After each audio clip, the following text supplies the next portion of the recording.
No ar, Faixa Livre, rádio jornalismo de verdade, a informação de primeira qualidade, a interpretação e os comentários das notícias, entrevistas, o contraditório.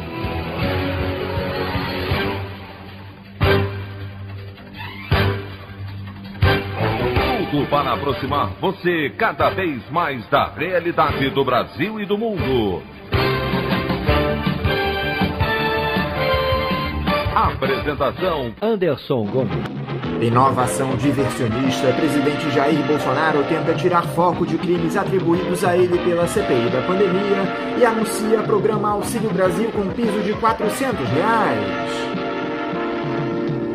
Ministro da Economia, Paulo Guedes, aceita ultrapassar teto de gastos, recebe críticas do mercado financeiro e vê nova debandada de auxiliares no Ministério.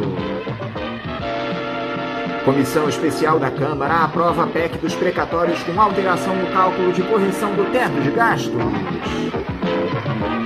Essas e outras notícias já são desta segunda-feira, 25 de outubro do ano de 2021, do programa Faixa Livre.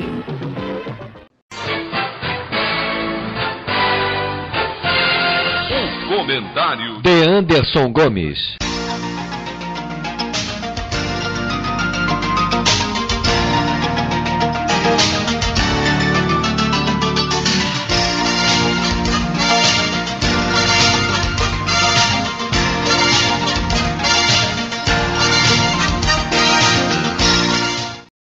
Bom dia, ouvintes.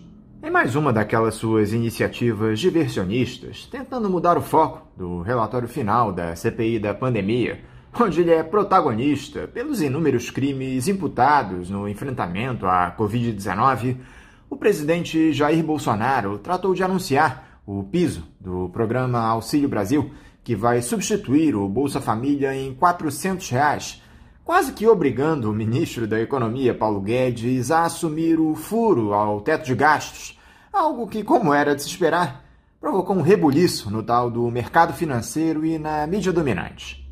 Evidente que nós trataremos desse tema durante a semana, essa ação populista do chefe do Executivo, que aposta alto na busca pela reeleição no ano que vem, mas eu gostaria de dar espaço para aquilo que realmente é importante, que são os malfeitos cometidos nesse governo durante a pandemia.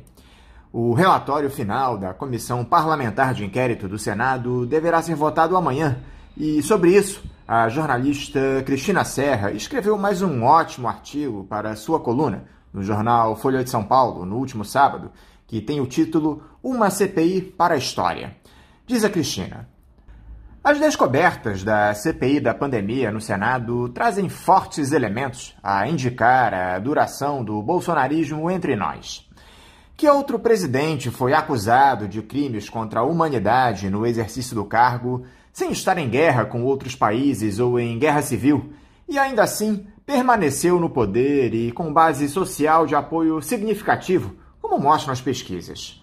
A gargalhada de Flávio Bolsonaro ao tomar conhecimento do relatório também é um lembrete sinistro de que o bolsonarismo terá muitos herdeiros, mesmo que Bolsonaro não se reeleja, fique sem mandato, seja processado e preso. Infelizmente, essa corrente política veio para ficar. Por quanto tempo? Difícil saber. Mas é certo que não vai se desintegrar como poeira cósmica, porque se ampara em traços fundadores da sociedade brasileira: violência, desapreço à vida, banalização da morte. O documento nos confronta com o horror que seres humanos são capazes de produzir. E isso é o mais perturbador. O mal, em grande escala, foi produzido por seres humanos, não por monstros. São pessoas de índole monstruosa, não são pessoas de carne e osso, como eu e você. Que bom seria se o mal fosse produzido apenas por monstros do cinema. Mas, repito, o mal em quantidade industrial foi perpetrado por pessoas.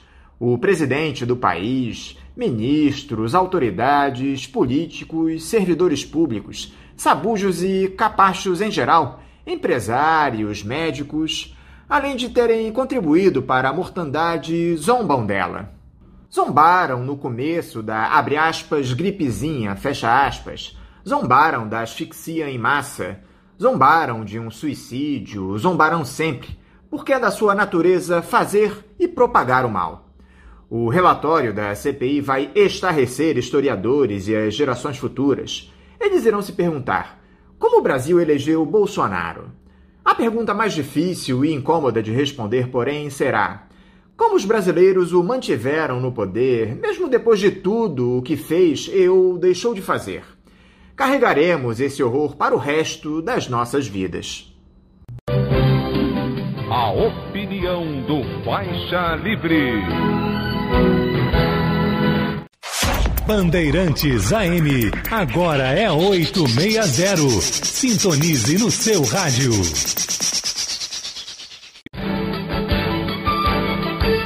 Voltamos a apresentar Faixa Livre. Estamos de volta, ouvintes, com o início da edição de hoje do programa Faixa Livre, que tem na sua produção a jornalista Celeste Sintra, auxiliada pela também jornalista Natália Moraes, tendo no comando do áudio o Francisco. Meu bom dia a todos. E meu bom dia também a você, que pode aqui participar nos enviando mensagens eletrônicas para o endereço ouvinte@programafaixalivre.com.br ou ainda registrando suas participações diretamente nas nossas redes sociais. No Facebook, nossa página é o Programa Faixa Livre. No Twitter e no Instagram, para deixar o seu recado, basta seguir os perfis @PGMFaixaLivre.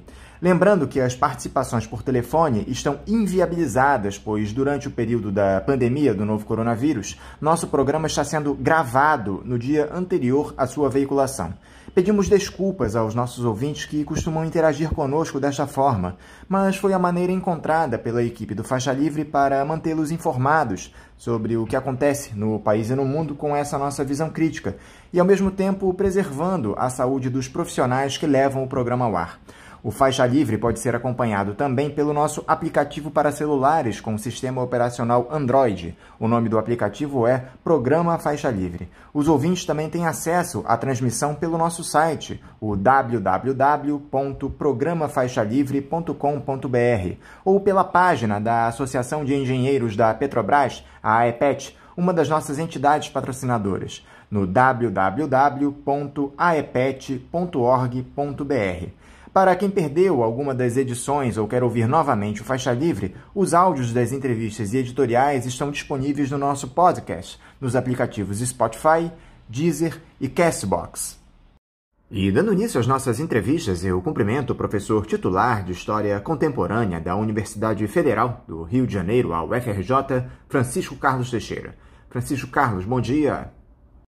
Bom dia para todos, é um prazer mais uma vez estar aqui e poder falar com todos vocês.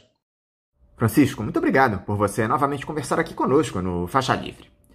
Francisco, essa CPI da pandemia concentrou as atenções de todo o país nesses últimos 6 meses e os holofotes se voltaram ainda mais a ela agora com a divulgação do relatório final produzido pelo senador Renan Calheiros, do MDB de Alagoas, na semana passada.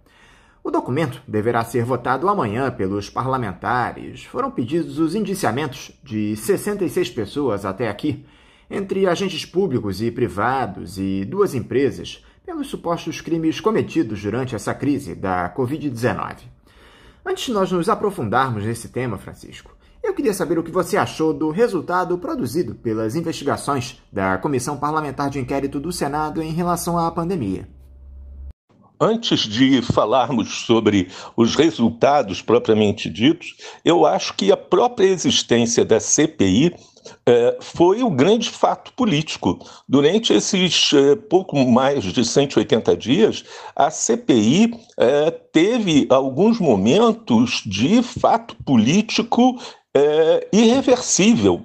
Né? Alguns depoimentos, alguns momentos da CPI se constituíram efetivamente em momentos de revelação do caráter e da forma de atuação do governo Bolsonaro. Pela CPI, nós conseguimos saber como operava o governo Bolsonaro, principalmente através do Ministério da Saúde, como ele via, né, a população brasileira, como ele via a saúde pública, como ele via, né, a população, o tipo de responsabilidade que ele se atribuía ou não se atribuía em relação a cuidar da população brasileira. Muitos de nós sabíamos muito claramente que o governo Bolsonaro era um governo oportunista, era um governo negacionista, era um governo que não tinha a menor responsabilidade com o bem-estar da população brasileira. Mas naquele momento que vimos alguns médicos nomeados pelo governo, vimos empresários que prestavam serviços ao governo brasileiro, vimos alguns militares nomeados pelo governo Bolsonaro para agir em seu nome, né, com um total desprezo, né, pela população brasileira, particularmente no caso dos experimentos feitos com pessoas em Manaus, né, no desprezo em atender, né, com oxigênio, atender com recursos, populações que estavam morrendo miseravelmente por asfixia, né? Ficou muito claro a forma de agir do governo brasileiro. Ali, através desse conluio do governo brasileiro via Ministério da Saúde e empresas, né, que deveriam ter cuidado com velhos, né, emergiu uma prática que nos remetia diretamente para as práticas de eugenia e eutanásia do Terceiro Reich. A mim me lembrou imediatamente um grupo que eu até tive chance de estudar na Alemanha, chamado Aktion Tiergartenvier, né? Que era um instituto da Alemanha nazista que eliminava pessoas que poderiam custar um preço elevado o seu tratamento para o Terceiro Reich. Nós vimos claramente, através da CPI, né, essa vinculação nazista emergir nas terras brasileiras. Uma crítica que surgiu, Francisco, diz respeito ao uso político da CPI por parte dos parlamentares. Os senadores querendo usar a comissão de inquérito como palanque para as eleições do ano que vem, partindo do próprio relator, Renan Calheiros, que queria imputar no seu texto algumas figuras ligadas ao presidente da Câmara, Arthur Lira, seu adversário político em Alagoas, para favorecer seu primogênito Renan Filho na disputa por uma vaga no Senado no ano que vem. Essa atuação dos senadores dando caráter político às investigações pode prejudicar os desdobramentos desses pedidos de indiciamentos, os resultados práticos da CPI, Francisco? Olha, eu acho que quem não é de Alagoas pouco pode saber que existe uma disputa em Alagoas por isso ou por aquilo, né? Eu, por exemplo, não tenho a menor ideia do que se passa na política local de Alagoas, mas, por outro lado, vi a ação desses 7 senadores em bloco, né, e alguns independentes, inclusive, e em alguns momentos o silêncio aterrado, né, aterrador, né, dos próprios senadores governistas, principalmente no caso da Prevent Senior, né, estatelado ali naquela comissão, né? Então, não vejo, acho que alguns jornalistas, inclusive, foram buscar essa questão lá de Alagoas para tentar colocar um caso local em cima de um caso que não é sequer nacional.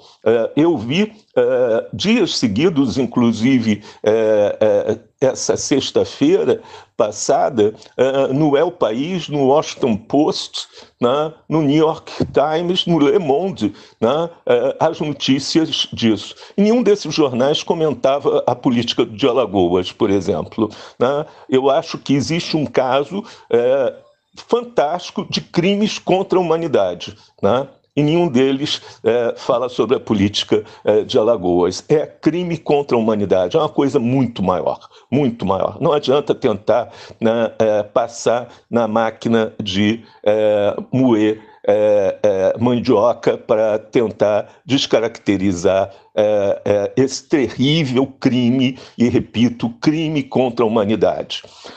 Politizou? Gente, né, o que é isso? Politizar? Vou precisar ir a Aristóteles, quando ele falava que anthropos homo politikon, né? O homem é um animal político. Tudo que nós fazemos em sociedade é política. Quando relacionamos um com o outro, é política.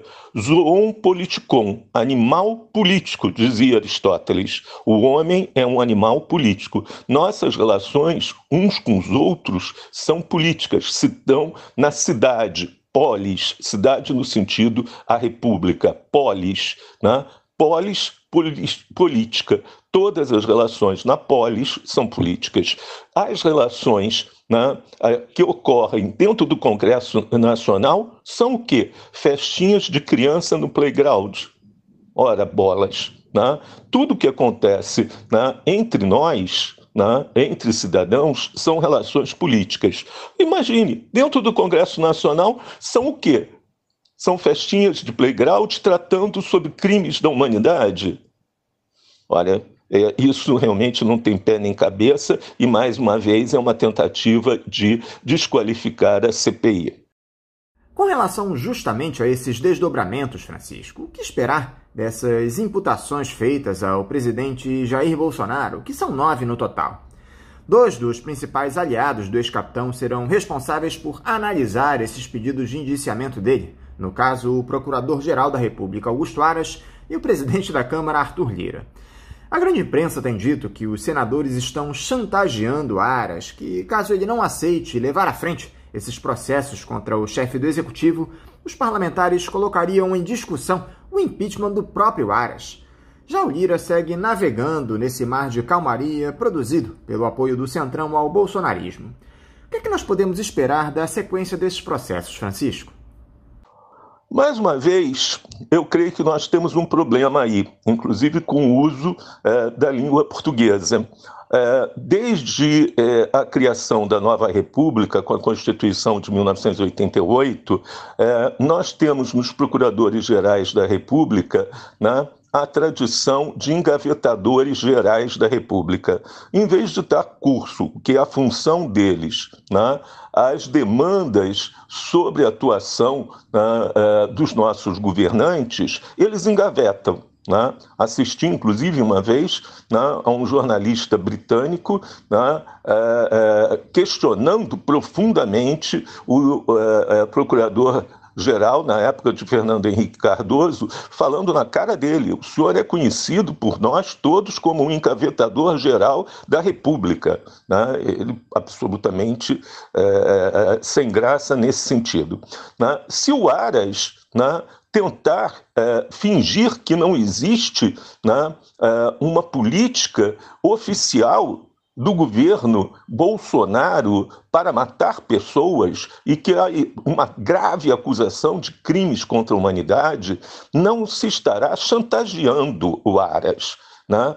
Não se estará de maneira alguma, né, fazendo alguma coisa que pareça um crime, né, estatuído no Código Penal. Se estará fazendo com que o Aras cumpra com a sua função constitucional, ou então, né, se aplicará a ele, né, um impedimento também previsto, né, em lei. É simplesmente obrigá-lo a sair dessa posição que virou, né, um vício da instituição da PGR, incumprir com as suas funções ou então ser impedido. É isso muito claramente. Quanto ao presidente da Câmara, que se tornou, nesse momento, um dos homens mais poderosos do Brasil, né? Veja a manipulação que ele faz do orçamento, um orçamento que é um Frankenstein, né? Um completo Frankenstein, né?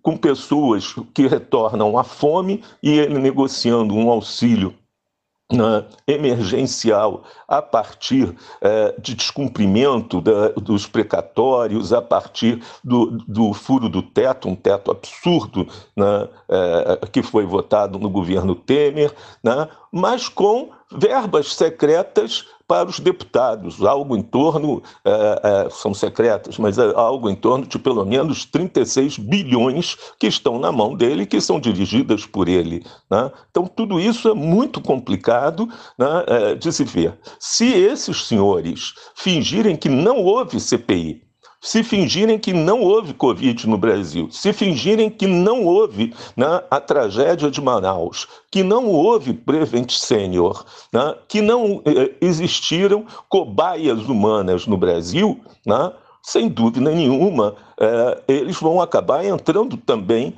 né, na lista de culpados por esse processo. E aí a única solução vai ser essa mesmo, que é o Tribunal Penal Internacional. Tá?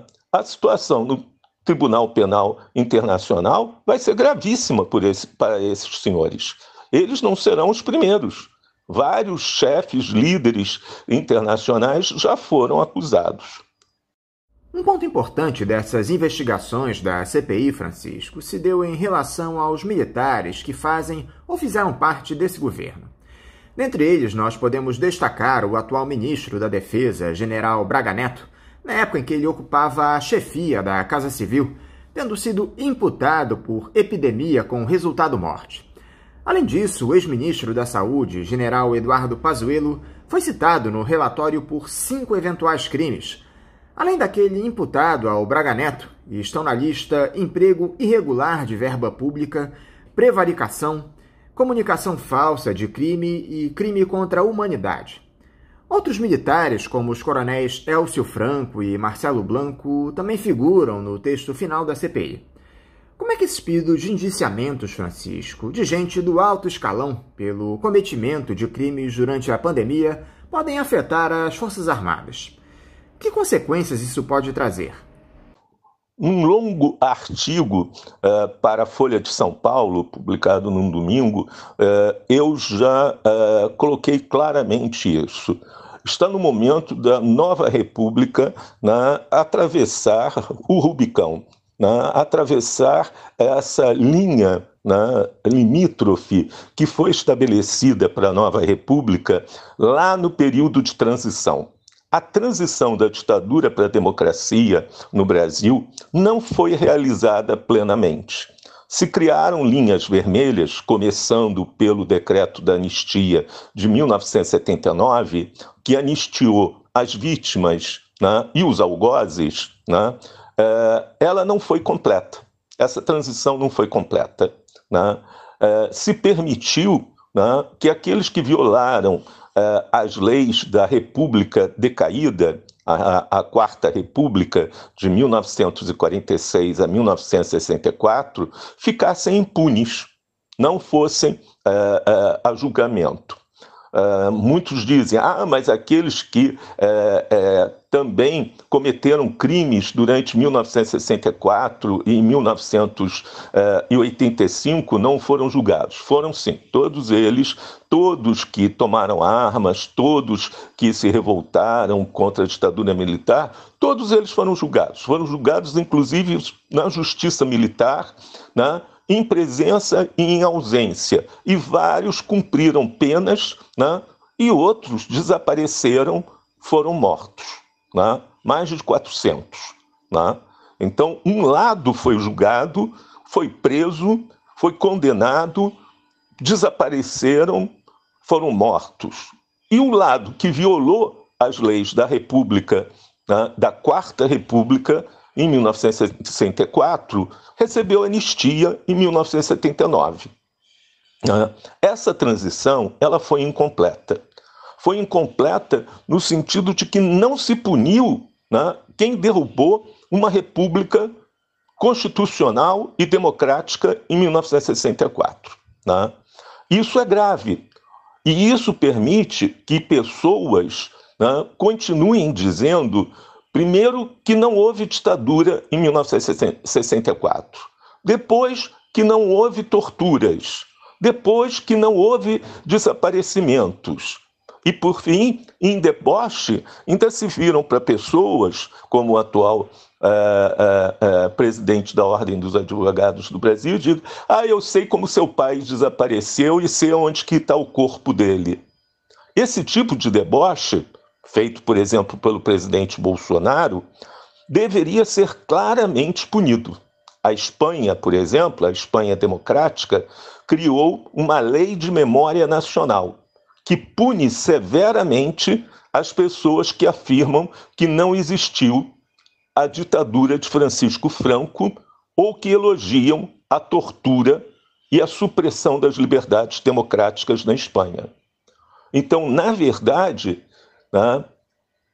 devemos ter com clareza que qualquer um, civil ou militar, que façam declarações contra as eleições, contra o voto, afirmem não ter existido a ditadura ou não ter existido tortura, sejam levados aos tribunais e sejam sentenciados por esse tipo de falsa afirmação, enfim, de fake news contra a história.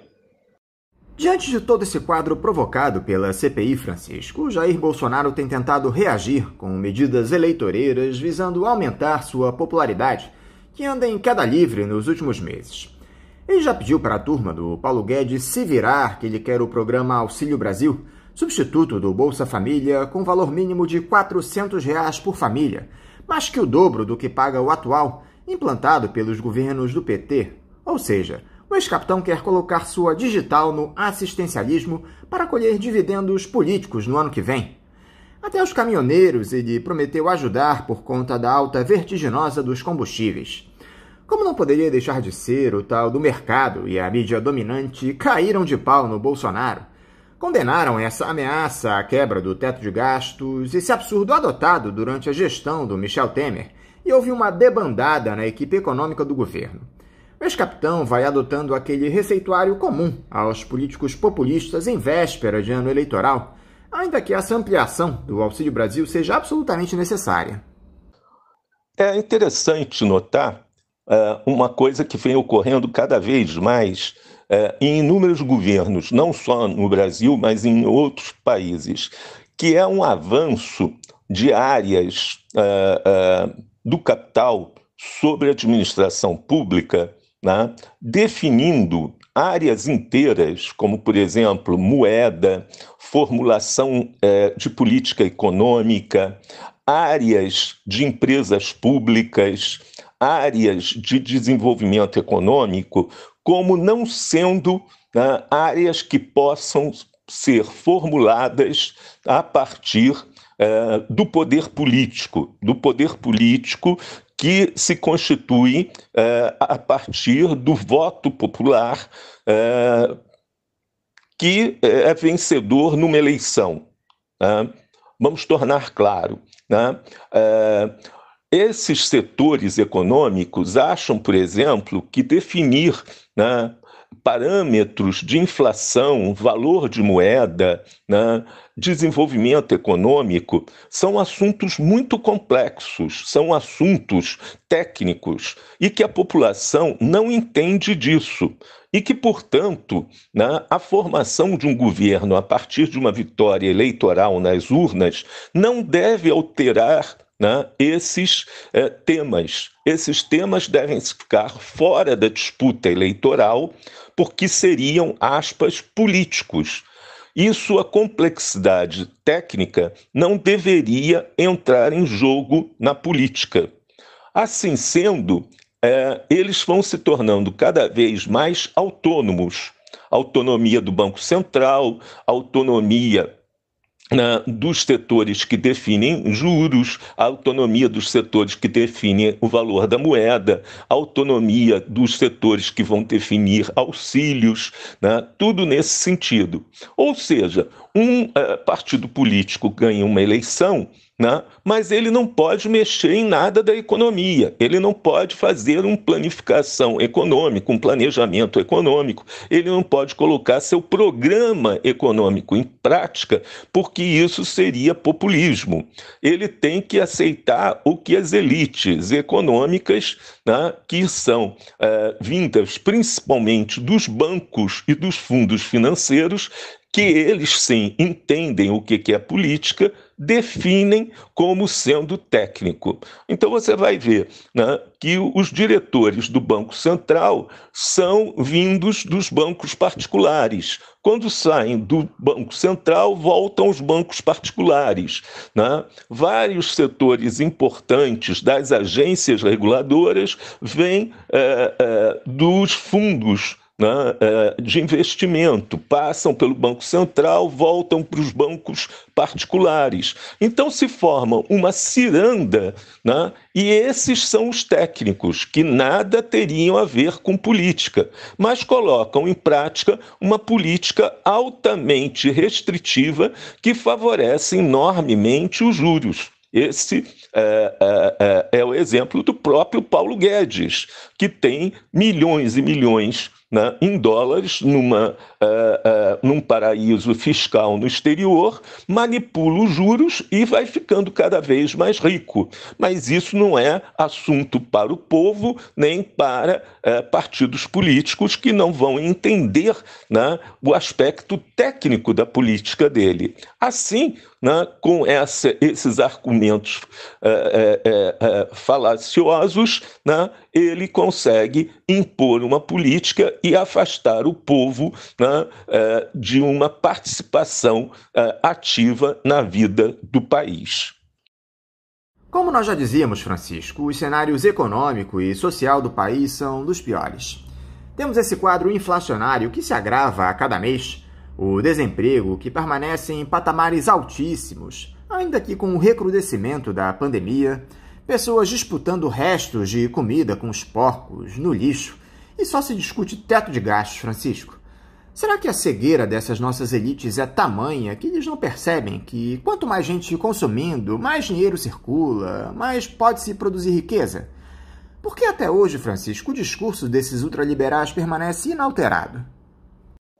Essas cenas de pessoas disputando ossos é realmente alguma coisa abominável, mas é, ao mesmo tempo, um retrato fiel do capitalismo brasileiro, né? Aonde chegou o capitalismo brasileiro, né?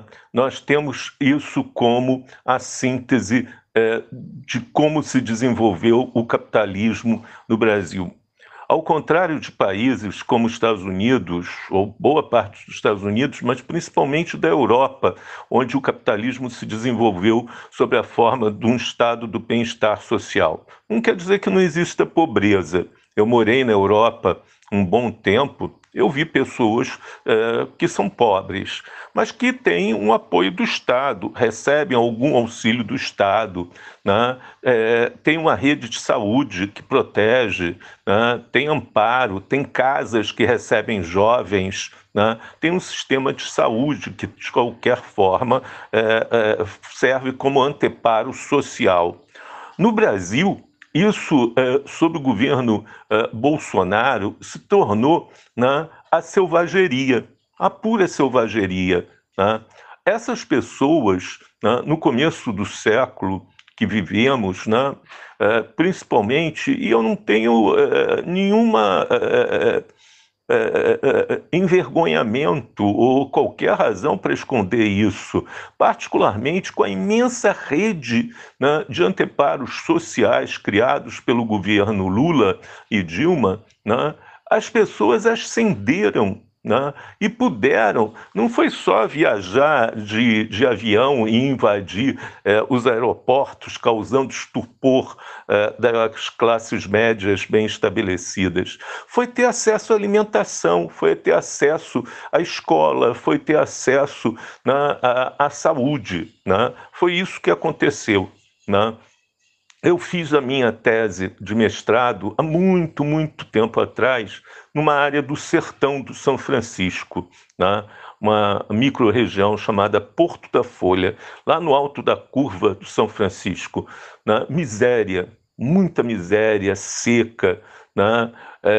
Expropriação de terras. Publiquei um livro chamado A Formação Social da Miséria. Né? Em 2014, finalzinho de 2014, eu fui revisitar a região. Tinham vários programas de registro de terras, programas de irrigação, tinham programas de produção de proteínas de rápido resultado, principalmente com a criação de tilápias em poços, né, e de cabras e produção de queijo. Né?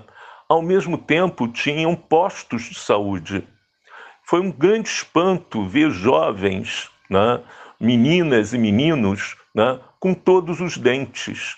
Né? O cabelo, o brilho do cabelo mostrava saúde. Né? A pele mostrava saúde. Né? Quer dizer, você via que o Brasil estava mudando. Não havia mais fome em Porto da Folha, no sertão do São Francisco. Né? Agora, eu estou tendo notícias, né, que há fome de novo. Né? Isso é terrível, mas isso não importa. Né? Você vê que essa debandada desses técnicos do Ministério da Economia do Guedes não é porque o Guedes tem milhões no paraíso fiscal, não é porque o Guedes destruiu a legislação trabalhista, destruiu a legislação previdenciária, que, ao contrário do que ele dizia, não criou um emprego sequer. É porque ele não continuou destruindo esses anteparos sociais. Eles, na verdade, são ainda piores do que o Guedes. São ainda mais algozes do povo brasileiro do que o Guedes. Né? Eles querem ainda mais arroxo, mais miséria. Né? Quer dizer, na verdade, a gente tem que dar um basta a tudo isso. Né? O povo brasileiro está servindo de cobaia desde Manaus até esses bolsões de fome espalhados pelo Nordeste, pelo Centro-Oeste do Brasil. Essa é a realidade do governo Bolsonaro. Um outro tema importante que nós precisamos tratar com você, Francisco, diz respeito à discussão dessa PEC que aumenta a influência do Congresso no Ministério Público, que tem provocado muita polêmica. Na última semana, a Câmara dos Deputados rejeitou a proposta em primeiro turno por 297 votos a favor e 182 contrários. Eram necessários 308 parlamentares para que a versão do relator Paulo Magalhães, do PSD da Bahia, pudesse ser levada à frente. Esse resultado foi visto como uma derrota do presidente da Câmara, Arthur Lira, que defende a ampliação do peso do Congresso na escolha de integrantes do Conselho Nacional do Ministério Público, órgão responsável por disciplinar a atividade de procuradores e promotores. Ainda se cogitou a votação da proposta original na sequência, mas o Lira acabou deixando de lado naquele momento.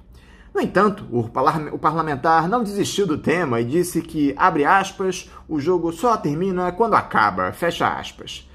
Como é que você observa, Francisco, o debate a respeito desse controle dos políticos sobre o Ministério Público? Algo que se tornou ainda mais importante depois desses crimes cometidos por procuradores durante a Operação Lava Jato. Vejam, mais uma vez eu volto a essa tese que eu tinha falado acima, né, que é uma tese defendida pelo filósofo alemão Jürgen Habermas, né, da conquista e colonização do Estado democrático republicano pelas agências técnicas dominadas, né, por agentes não populares, não eleitos, né? Tipo o controle da moeda, o controle de juros, da taxa de juros, o controle das políticas econômicas. Nesse caso aqui, é o controle, né, por agência pública, não eleita, né, da vontade popular, inclusive de afastar eleitos, né, ou possíveis eleitos, né, para disputar eleições, etc. Né? O Ministério Público, ele, no Brasil, ele sequer tem um código de ética. ele sequer pode ser acionado por um cidadão para cumprir o seu código de ética, ou um cidadão pode chegar e questionar um corregedor para que o artigo tal ou artigo tal do código de ética seja examinado. Mas ele pode, né, levar um candidato ou um ex-candidato para a prisão com manipulações e com redes, né, secretas, né, manipulando-se com uma justiça que no Brasil é reconhecidamente patrimonial, profundamente patrimonial, organizada e imbricada com as classes sociais dominantes, né, por séculos dentro desse país. Nesse sentido, né, numa democracia, quem fala pelo povo, né, são os seus representantes eleitos. Né? Nenhuma agência, né, autonomizada, seja o Banco Central, seja a MP, fala pelo povo. Quando, né, o Tesouro Nacional, quando o Banco Central ou a MP dizem que estão falando pelo povo, né, está se cometendo uma usurpação. A gente pode discutir o valor de uma legislatura, não é do Congresso Nacional. Esse é outro erro. O Congresso Nacional é ruim. O Congresso Nacional não é ruim. O que é ruim é uma legislatura que foi eleita para aquele período. Né? Isso é um erro tremendo, tremendo. As pessoas confundem a instituição com a legislatura. Né?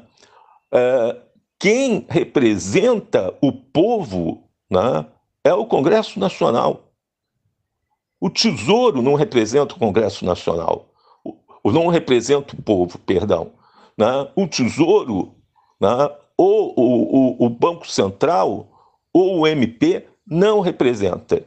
Principalmente num país, né, de péssimo sistema educacional, com uma fábrica de concurseiros vindo das elites brasileiras que dominam o sistema de emprego público. É muito complicado isso. Voltando a falar rapidamente sobre a questão militar, Francisco, o Jair Bolsonaro assinou uma medida na semana passada permitindo a vinda de oficiais das Forças Armadas estadunidenses ao Brasil para a realização de exercícios em conjunto na região do Vale do Paraíba, aqui no Rio de Janeiro. Esses treinamentos ocorrerão entre os meses de novembro e dezembro e fazem parte de um acordo assinado entre os dois países ainda durante as gestões petistas. A questão é a seguinte, Francisco: onde é que fica a nossa soberania em um episódio como esse? Quem é que ganha com esse tipo de exercício militar no nosso território com soldados dos Estados Unidos, Francisco? Olha, a presença de soldados estrangeiros poderia ser franceses, argelinos, mexicanos, no caso são americanos, né? Não tem menor sentido, não tem menor sentido. O Brasil não está precisando de auxílio militar, o Brasil não está com questão militar, não está com questão de defesa em nenhuma das suas fronteiras, não faz nenhum sentido nesse momento nós termos que estar fazendo manobras militares dentro do território brasileiro, ainda mais no Vale do Paraíba, aqui, né, próximo às duas grandes cidades brasileiras, São Paulo e Rio de Janeiro, e junto a eixos rodoviários fundamentais brasileiros, a centros industriais, imensa importância estratégica, né, do Brasil. Isso não tem sentido. No máximo, se estivesse pensando lá na tríplice fronteira, lá na fronteira da Amazônia, mas não, aqui entre São Paulo e Rio de Janeiro, o que representa isso? Por que trazer as tropas americanas para o principal eixo rodoviário, ferroviário brasileiro aqui, né? É contra um inimigo externo que as tropas americanas estão aqui? É muito estranho. O que o Bolsonaro está esperando para trazer essas tropas aqui, né, já na antevéspera das eleições? É muito estranho, né? Essa é uma pergunta. Eu fico muito abismado como os nossos deputados, né, não questionam isso e não relacionam isso com o processo eleitoral e com as inúmeras ameaças de fraude que ele próprio faz ao voto no ano que vem. Quer dizer, é complicado. Tem que lembrar, né, que em 64 o golpe começou aqui entre Juiz de Fora e Rio de Janeiro e São Paulo. Eu acho isso muito estranho e acho que os deputados brasileiros, ao sequer tomar conhecimento, né, e questionar claramente, né, o presidente e chamar o ministro da Defesa para que ele dê explicações formais sobre isso, né, estão realmente, né, adormecidos sobre o risco do que está se passando. Para finalizar, Francisco, aquela pergunta que não pode faltar. Com todos esses movimentos recentes, com crise interna no governo, relatório final da CPI imputando o Bolsonaro e o presidente se movimentando para amealhar dividendos eleitorais, como é que a esquerda deve reagir? Teremos manifestações no próximo dia 15 de novembro, quando se celebra a Proclamação da República, mas isso é suficiente diante do que temos visto no país nesse momento? Eu acredito, sinceramente, que a esquerda perdeu o pé na oposição a Bolsonaro. A esquerda, por um lado, ela achou que a CPI estava fazendo o papel dela em desmontar Bolsonaro e, de certa forma, a CPI fez isso. O desmonte de Bolsonaro, a perda de popularidade foi tremenda, né? E a imprensa repercutiu isso bastante bem. Mas os movimentos sociais e, lamentavelmente, os sindicatos que foram fundamentais no processo de redemocratização do Brasil, foram fundamentais na eleição de Lula I, Lula II, no primeiro mandato da Dilma, se ausentaram, né? Você não vê uma mobilização sindical quando nós estamos num desemprego brutal, uma carestia estúpida, né, da vida brasileira, né, uma cassação de direitos, né, com a legislação trabalhista, com a legislação previdenciária, né, muito possivelmente em torno do debate do imposto sindical. Os sindicatos resolveram, né, não desafiar o crédito. Né? Isso vai ter que ser estudado. Essa relação entre os sindicatos e um novo imposto sindical e o que o Guedes prometeu ou não prometeu. Mas, de qualquer forma, né, essa política de 2 em 2 meses ir à rua e fazer isso foi arriscada. E está sendo arriscada. A última manifestação, né, mostrou isso. Né?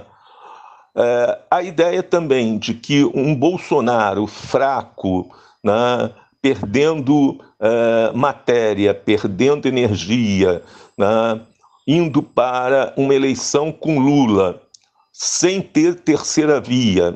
Essa terceira via não se mobiliza, não consegue colar, né? Seria uma vitória fácil para o Lula, né? Possivelmente é isso, né? Vai se arrastar daqui até as eleições, né? Mas isso vai ter um custo horrendo para o país, porque, na verdade, né, o país está sendo demolido. Está sendo demolido a cada semana, a cada 15 dias. O que se faz com esse país é uma miséria, uma pobreza. Né? Quer dizer, do CNPq, das universidades, a legislação trabalhista, né? As instituições, né? Ou são desmontadas propositalmente, ou se dissolvem por descaso, por abandono. Né? As pessoas estão desempregadas, estão passando fome. Quer dizer, abandonar o fora Bolsonaro, abandonar a luta pelo impeachment, em favor de uma eleição fácil, né, no ano que vem, me parece muito sinceramente que foi um equívoco, foi um erro. Mas aí a gente ia fazer, fora Bolsonaro, vinha o Mourão. Vinha o Mourão, e daí? O Mourão é outra coisa. O Mourão nunca teve apoio popular. O Mourão ia expor ainda mais, né, as vinculações militares, ia expor ainda mais as contradições, né, das Forças Armadas com o povo, ia ser ainda mais fácil a luta do Lula, né, nesse sentido. Houve comodismo, está tendo comodismo, e o país está pagando um preço insuportável por uma eleição fácil no ano que vem. Francisco Carlos Teixeira, mais uma vez, muito obrigado por você estar aqui conosco no programa. Eu quero te desejar uma ótima semana de trabalho e também deixar aqui o meu abraço. Eu que quero agradecer muito poder falar com vocês. Tudo isso, como diria o famoso político mineiro, são nuvens, né? Muda, a gente olha, muda, né? Nesse momento, sinceramente, acredito que é isso, mas as coisas podem mudar. Não vejo sem um grande impulso popular que mudem para melhor, né? Mas, sem dúvida nenhuma, temos convicção de que esse governo, esse presidente, fascistas, acho que é importante dizer, isso é o fascismo, é o nosso fascismo, é o fascismo como ele se apresenta hoje no Brasil. As pessoas acham que a gente diz que é fascismo, tem que estar vestido de caque e fazer cumprimento, que eu não vou repetir aqui qual, que vocês sabem que aparece nos filmes lá com Hitler. Não, o fascismo tem várias formas, tem vários rostos, né? Tem várias caras. Esse é o fascismo brasileiro, né? Então eu estou aí, estamos à disposição, vamos, né, combater esse mal que nos assola. Obrigado a vocês. Conversamos aqui com o professor titular de História Contemporânea da Universidade Federal do Rio de Janeiro, a UFRJ, Francisco Carlos Teixeira. Vamos agora ao nosso primeiro intervalo. Voltaremos já já. Bandeirantes 860. Nova frequência para velhos amigos.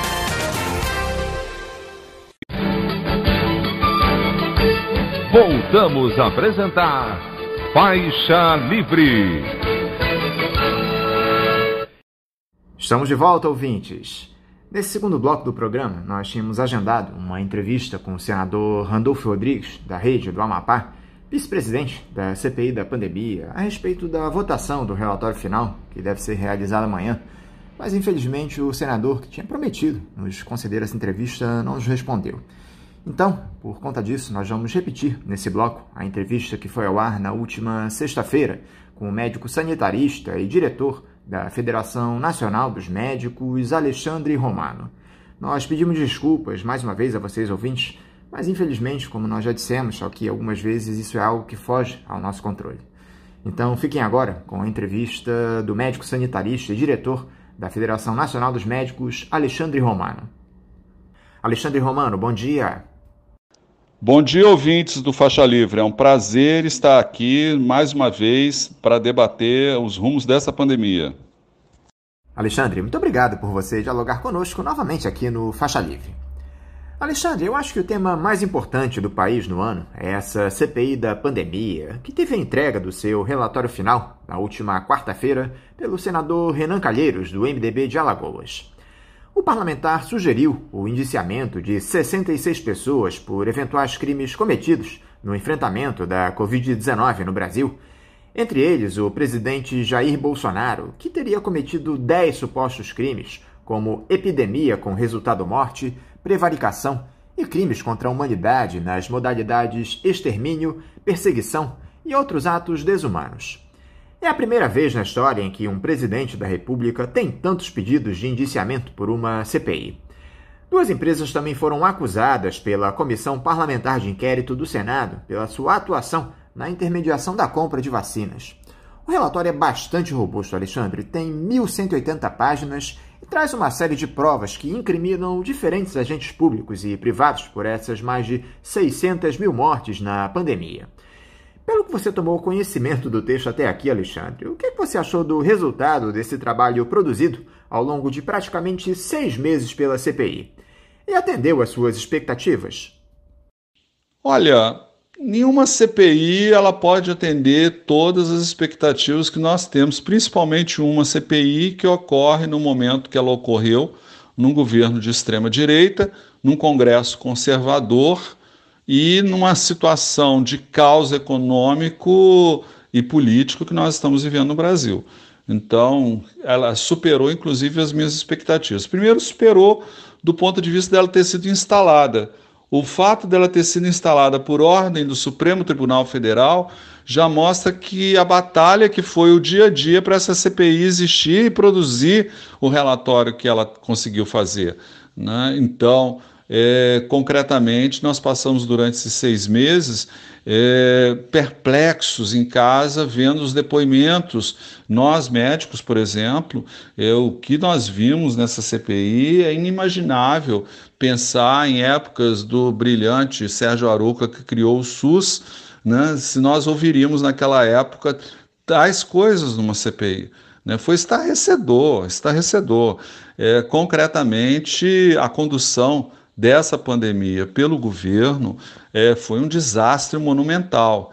E esse desastre nós estamos colhendo com mais de 600 mil vítimas, né? Apostaram numa teoria maluca que a imunidade de rebanho era o melhor caminho para a economia voltar mais rápido. Mas quem sabia alguma coisa desse vírus? Esse vírus ele tem demonstrado ser extremamente mortal. É um vírus que desestruturou o mundo inteiro, né? Então, nós aqui resolvemos no Brasil a enfrentar a ciência e não tomar as medidas necessárias que eram necessárias desde o início, que eram as medidas não farmacológicas, como o simples uso de máscara, como o distanciamento social. E naquela época, quando começou a pandemia, já se aventava que a saída para nós desse caos seria a vacina. E o governo brigou contra a vacina desde o primeiro momento.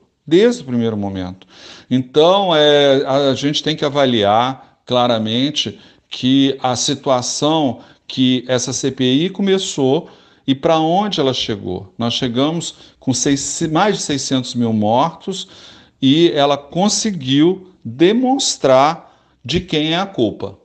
Isso daí que era importante para nós, né? Hoje nós sabemos quem são os culpados de tantas mortes. Nós não precisaríamos ter tantas mortes no Brasil.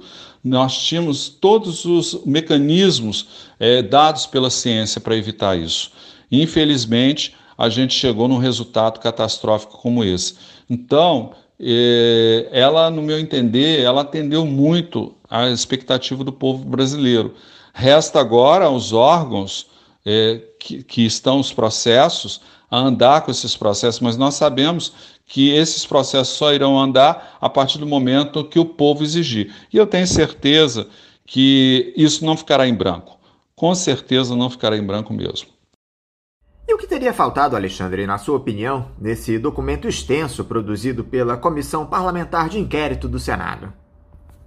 Na minha opinião, o que faltou foi ter tido mais espaço na questão da assistência médica e assistência à saúde durante a pandemia. Quem tinha dinheiro podia fazer uma telemedicina. Quem não tinha dinheiro fazia telemedicina onde? Né? Concretamente, você não podia sair de casa, mas como que você poderia acessar um médico? Isso para a maioria do povo brasileiro. 70% da população não tem acesso muito fácil ao médico. A gente sabe muito bem disso. Então, algumas coisas deveriam ter sido abordadas pela CPI, como foi o início do governo Bolsonaro, que ele devolveu os médicos cubanos para Cuba, acabou com o programa Mais Médicos e não colocou nada no lugar. Criou-se um tal de Médicos pelo Brasil, mas que até agora não decolou. E esse programa Médicos pelo Brasil, teria que ser melhor investigado. Por que que várias comunidades, o que a gente viu, por exemplo, no Amazonas e também no interior do país, né, várias pessoas correndo atrás de atendimento médico nas capitais, isso foi escandaloso. Escandaloso o que a gente viu. Na verdade, a desestruturação do sistema SUS para a atenção à saúde, ela está aí e é concreta. Então, tivemos, na verdade, um grande heroísmo dos profissionais de saúde, dos médicos, enfermeiros, assistentes sociais, etc., porque, concretamente, nós não temos na rede pública de saúde, primeiro, o número de profissionais necessários. Nós não temos. Por exemplo, fisioterapeutas que são fundamentais na Covid-19, fonoaudiólogos, aonde eles existem na rede pública? Aqui no Rio de Janeiro, é bom procurar. Se vocês fizerem uma investigação, vocês da imprensa saberão que nós não temos praticamente em vários lugares, em vários hospitais de emergência, nós não temos esses profissionais. Os psicólogos, para dar assistência às famílias, né, inclusive também aos doentes, nós também não temos. Então, é uma assistência à saúde muito centralizada no atendimento médico e no atendimento de enfermagem, só que a Covid ela mostrou para o mundo inteiro que o atendimento à saúde ele é multiprofissional e multidisciplinar. E isso no Brasil, infelizmente, nós não temos essa questão desse acesso para a população. Então eu entendo que faltou sim a CPI discutir por que o governo não investiu no acesso à saúde para a população. Então é escandaloso uma favela da Rocinha ter mais de 100 mil pessoas e a gente tem o que ali? De uma UPA com tão poucos médicos, nós temos uma clínica da família, mas para 100 mil pessoas, uma cidade inteira, nós temos só isso ali na Rocinha. Então, a gente tinha que ter rediscutido esse atendimento à saúde. E eu acho que a CPI ela pecou um pouco por não ter feito essa discussão, né, e também não ter visto, né, ficou muito em cima do protocolo do kit Covid e que não é a maioria dos serviços que usaram esse kit maldito, né? Então, concretamente, ficou muito em cima disso, mas não se mostrou. Eu acho que é claro que, devido à composição do nosso Congresso Nacional, infelizmente, o entendimento que a saúde, o SUS é muito mais do que a gente pensa. O SUS, na verdade, é o único mecanismo que a população tem hoje para ter acesso à saúde, prevenção e tudo o que ela precisar em relação à saúde. Então, o Sistema Único de Saúde, ele vinha já mal das pernas antes da pandemia. E a questão do corte o teto, né, dos gastos, o corte de verbas para a saúde, isso impactou muito nos resultados da pandemia. E entendo que isso foi muito pouco investigado pela CPI em relação ao corte de gastos na saúde, porque o governo, já com a sinalização da pandemia, que o mundo já sabia que nós estávamos entrando numa situação difícil, por que o governo federal ele manteve o teto de gastos na saúde?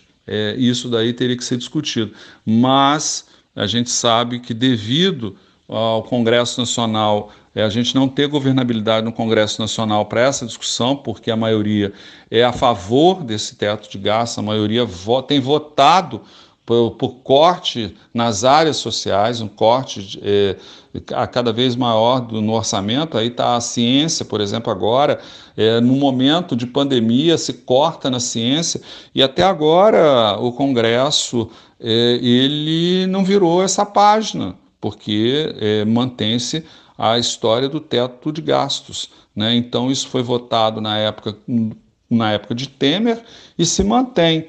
E isso daí é um grande flagelo.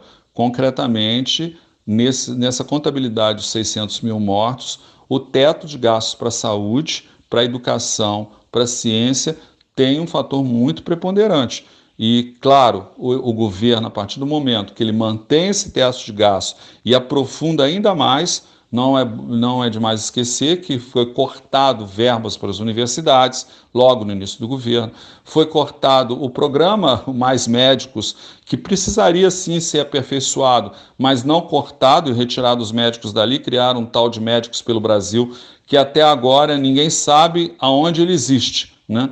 E então, concretamente, vários municípios brasileiros, mais de 2.000 municípios brasileiros, não têm sequer um médico. Quem sabe não tem também um enfermeiro, né? Então a situação é catastrófica.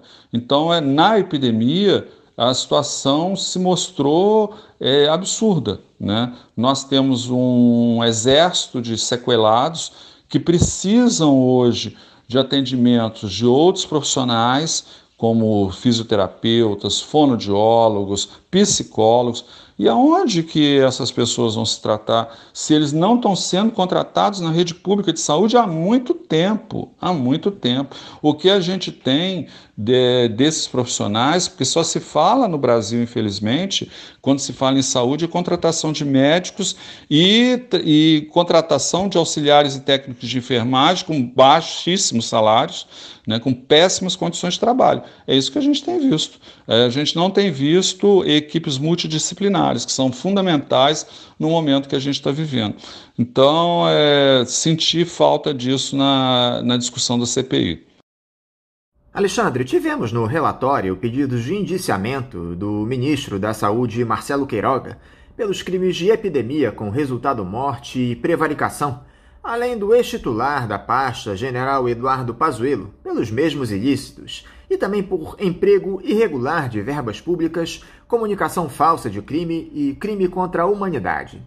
Te pareceu a contento essas imputações de crimes aos dois? É inacreditável que agentes públicos, que deveriam ser os principais responsáveis por zelar pela saúde da nossa população, sejam alvos de indiciamentos como esses em meio a uma pandemia. Em relação às imputações feitas pela CPI, elas vão agora, né, tomar seu curso natural de ir para os órgãos competentes para serem apurados as possibilidades desses crimes. Agora, nós como médicos ficamos estupefatos no que vimos, né, em relação à gestão de Pazuello, né? Então, o que aconteceu na gestão do Pazuello foi uma coisa muito ruim, porque foram vários técnicos do Ministério da Saúde que nós já tínhamos problemas de falta de técnicos no Ministério da Saúde, foram exonerados. Técnicos, médicos, enfermeiros que estavam ali e que trabalhavam há anos no Ministério, com as políticas do Ministério, até a área de imunização sofreu também em relação a pessoas que foram demitidas sem nenhuma explicação para que vários coronéis entrassem nesses cargos. Nós, se eu não me engano, a gente teve 14 coronéis ou generais aí que estavam em cargos de confiança no Ministério da Saúde em questões chaves. O próprio secretário executivo do Ministério era um coronel que nunca entrou dentro de um hospital. Então, numa pandemia, essa medida foi temerária, foi muito temerária. Concretamente, se você assume um cargo que você não tem competência, eu, por exemplo, jamais assumiria um cargo de engenheiro, onde um engenheiro, por exemplo, para quem cuida da ponte Rio-Niterói, por exemplo, imagina, eu vou lá e assumo esse cargo, vou cuidar da ponte Rio-Niterói. Claro que a ponte vai cair com aqueles ventos que costumam acontecer, porque eu não sei mexer com isso, né? Então, o que aconteceu, essa catástrofe, com a presença de Pazuello, que concretamente o ministro da Saúde pode ser sim um não médico? Pode. Nós já tivemos no país não médicos. É temerário o ministro da Saúde não ser da área, né? Muito temerário. Mas se você coloca uma pessoa ali que não é médico, ou não é enfermeiro, ou não é dentista, não tem nenhuma relação com a saúde, você está se arriscando como governante, né?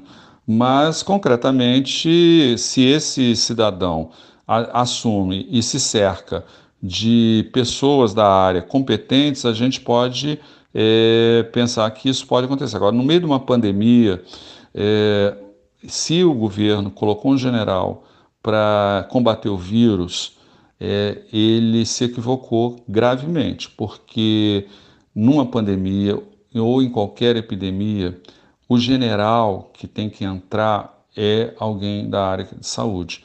Então nós temos histórias no Brasil, e a mais importante foi com Oswaldo Cruz, que esteve comandando várias ações contra epidemias.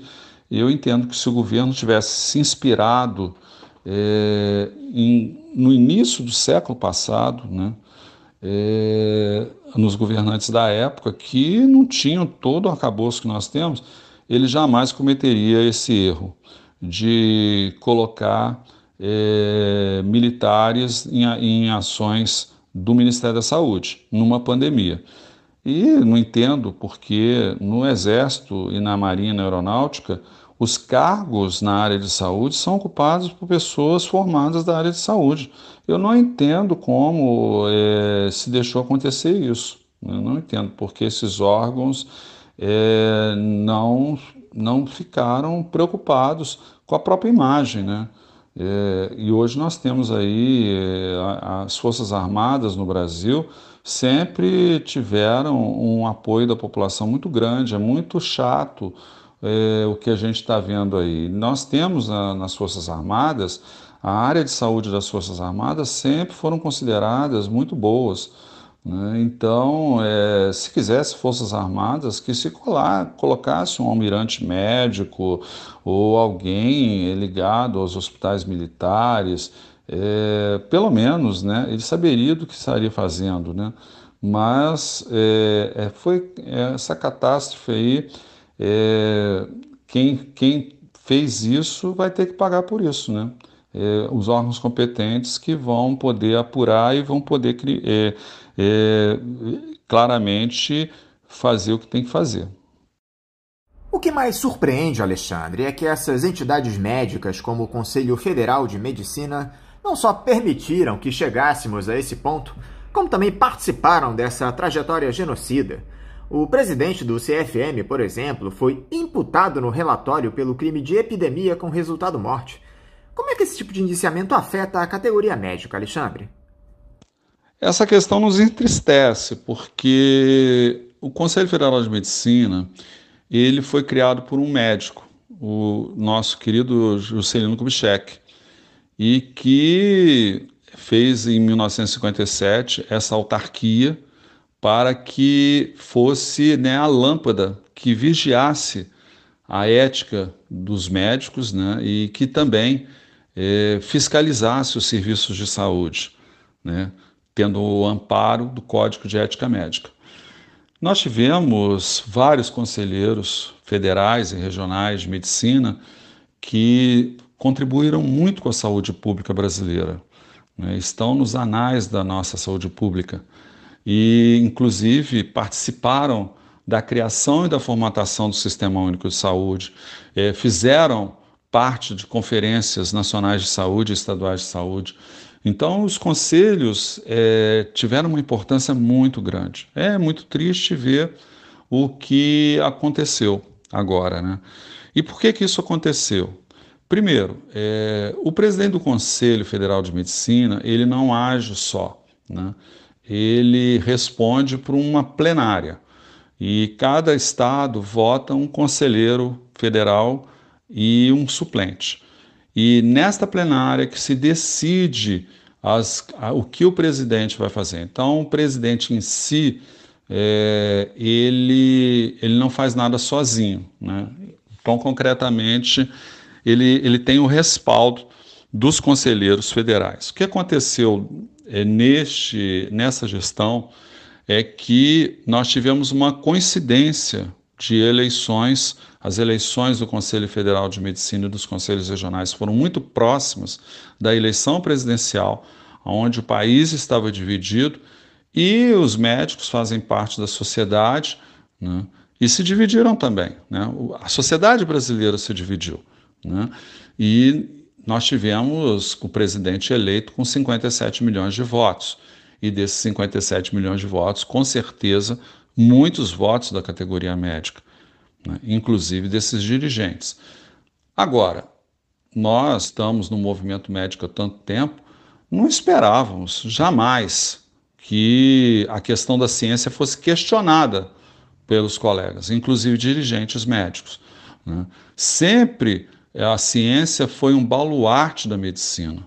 A medicina brasileira, ela é muito bem vista no mundo inteiro, né? Então, não é muitos colegas de outros países vêm estudar no Brasil, inclusive países da Europa, vêm aqui estudar aqui, né? Vêm fazer seus estágios aqui, porque a medicina brasileira, ela é muito boa, e graças a ela nós conseguimos muitas coisas, muitos avanços no sistema único de saúde.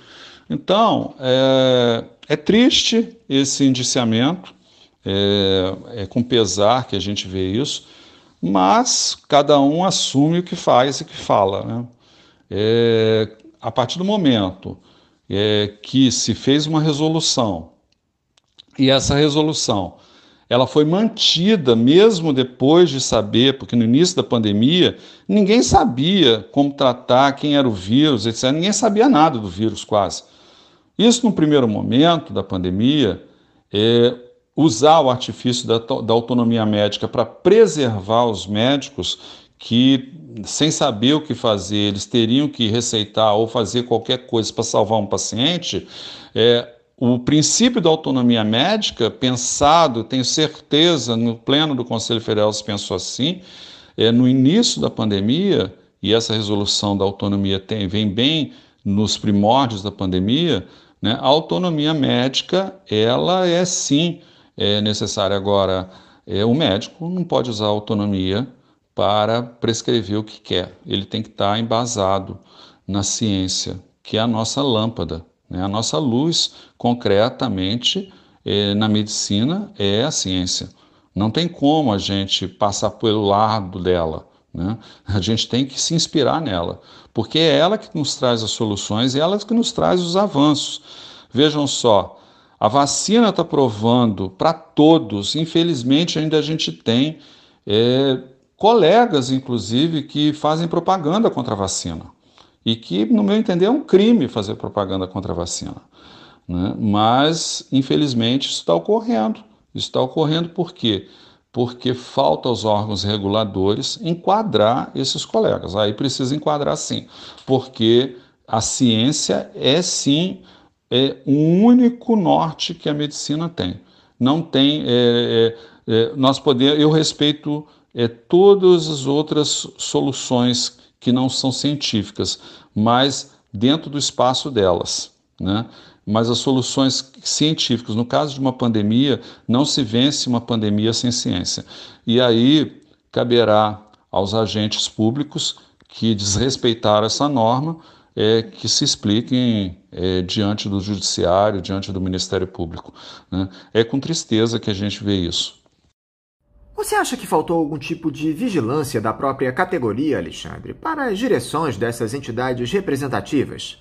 Faltam instrumentos para o controle das ações desses conselhos que representam vocês, profissionais de saúde? Onde você acha que está o problema, Alexandre? Em relação aos conselhos, os órgãos controladores é o Tribunal de Contas da União e o Ministério Público Federal. Então, cabe a eles o controle dos conselhos profissionais, não só de medicina. Então, nós estamos com a lei de 57 e ela não foi modernizada. Então, o que eu vejo aí é mais a falta de modernização dessa lei. Instrumentos, inclusive, nós, por exemplo, a categoria, nós elegemos 40 conselheiros nos conselhos regionais de medicina, numa chapa fechada, e um conselheiro federal, por estado. Nós não temos mecanismos, por exemplo, de retirada desse conselheiro a partir do momento que ele é eleito. Se ele fizer alguma coisa que não agrade a categoria, ele só pode ser julgado pelos pares, pelos próprios conselheiros, né? Ou ele é afastado pelo Ministério Público Federal, ou ele é afastado pelo Tribunal de Contas da União. Mas a categoria em si, ela não tem como afastar.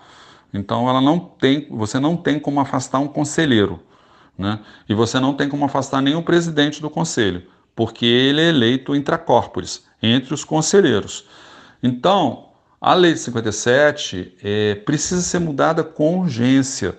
Na década de 90, os conselhos anteriores, o Conselho Federal de Medicina, suas direções anteriores, elas queriam mudar a lei dos conselhos, né? Existem projetos na Câmara Federal, que provavelmente tem anos que estão lá, mudando a lei dos conselhos. Só que até agora isso não aconteceu. Então, eu não tenho como colocar, não, a categoria não foi vigilante. Mesmo que a categoria fosse vigilante, a gente não mudaria as posições do Conselho Federal de Medicina. Nós não temos, por exemplo, se nós não gostamos, por exemplo, de uma resolução, essa, por exemplo, da autonomia médica para receitar hidroxicloroquina. Nós não gostamos dessa resolução, os médicos brasileiros não têm um mecanismo, por exemplo, que existe até na Câmara Federal, né? Você pode fazer um abaixo-assinado de 1 milhão de pessoas e apresentar um projeto de lei na Câmara, ou então pedir o veto de alguma coisa. A lei, por exemplo, da ficha limpa, ela aconteceu através de abaixo-assinado. Então, nenhum abaixo-assinado nós médicos podemos fazer para mudar uma diretriz do Conselho, né? Porque quem decide são os conselheiros, e eles decidem, depois que eles são eleitos, eles não são obrigados a prestar contas das suas decisões. Então, a questão está na questão da lei. Cabe ao Congresso Nacional, e isso foi muito bom, que o Senado tenha discutido incipientemente a questão dos conselhos, mas é necessário que os senhores senadores se debrucem na mudança da legislação. Nós temos eleições dos conselhos regionais e federal de medicina, que são regulados pelos próprios conselhos, que fazem a própria norma de eleição, as reeleições sucessivas de conselheiros. Tem conselheiros que estão há 20 anos no conselho, porque são reeleitos dentro de uma chapa. A não possibilidade de apresentação de candidatos avulsos para o conselho, né? Isso, no meu entender, atrapalha muito, porque você vota em chapas fechadas de 40 conselheiros, no caso dos regionais, e uma chapa de uma pessoa e um suplente para cada estado.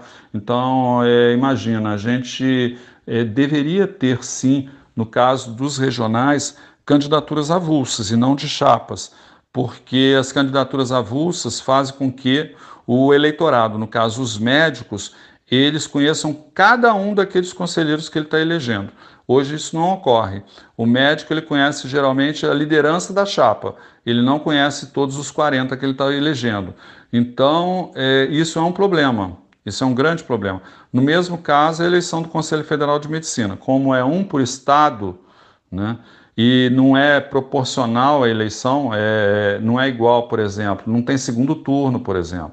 Nós tivemos uma eleição aqui no Rio de Janeiro que nós tivemos 8 candidatos e ganha o maioria simples, e não existe segundo turno. Então, o que acontece? Mesmo todos os outros 7 candidatos terem feito 80% dos votos, é eleito alguém que não teve nem 20% e ele é eleito para o Conselho Federal de Medicina. Então, nós temos uma distorção da representação no Conselho Federal de Medicina. Não quer dizer que cada conselheiro, em cada conselho regional, ele é eleito com maioria simples. Isso, no meu entender, é muito ruim do ponto de vista da representação dos médicos. E isso daí faz com que o médico se afaste da entidade e ele só conheça a entidade através dos jornais, como a gente está conhecendo agora. Muitos colegas estão conhecendo as ações do Conselho Federal de Medicina depois do relatório da CPI. Por quê? Ele votou num candidato que não ganhou e quem acabou ganhando não tem nem 20% dos votos e ele foi eleito e ele está ali representando o Estado. Então, aqui no caso do Rio de Janeiro, nós tivemos 8 candidatos, o candidato que ganhou não teve 20% dos votos, não existe segundo turno e ele hoje fala pelos médicos do Rio de Janeiro. Então, os médicos não se sentem representados. Essa questão da representação. Era importante que os congressistas analisassem muito o problema das eleições dos conselhos, como são esses mandatos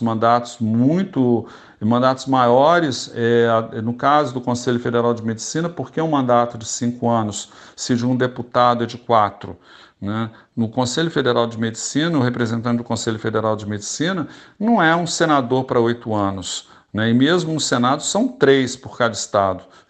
Então, o Conselho ele tem uma tarefa muito importante no caso da saúde. Ele está em várias câmaras técnicas dos ministérios que tratam com a saúde, né? O próprio Ministério da Saúde, Ministério da Educação, Ciência e Tecnologia. Então, o Conselho tem muita influência, porque ele é chamado a toda hora para tudo. Então, nós precisamos não somente de órgãos que controlem as ações, que hoje é o Ministério Público Federal e o Tribunal de Contas da União, eles têm que se debruçar mais sobre as tarefas de cada conselheiro. Esse documento final da comissão, Alexandre, também sugeriu o pagamento de uma pensão no valor de um salário mínimo aos órfãos de vítimas da Covid-19. Isso seria proposto através de um projeto de lei, e essa pensão seria paga a crianças e adolescentes que perderam pai, mãe ou responsável legal até que elas completassem 21 anos de idade. Por se tratar de um projeto de lei, o normativo precisaria passar pelo Congresso Nacional para que entrasse em vigor.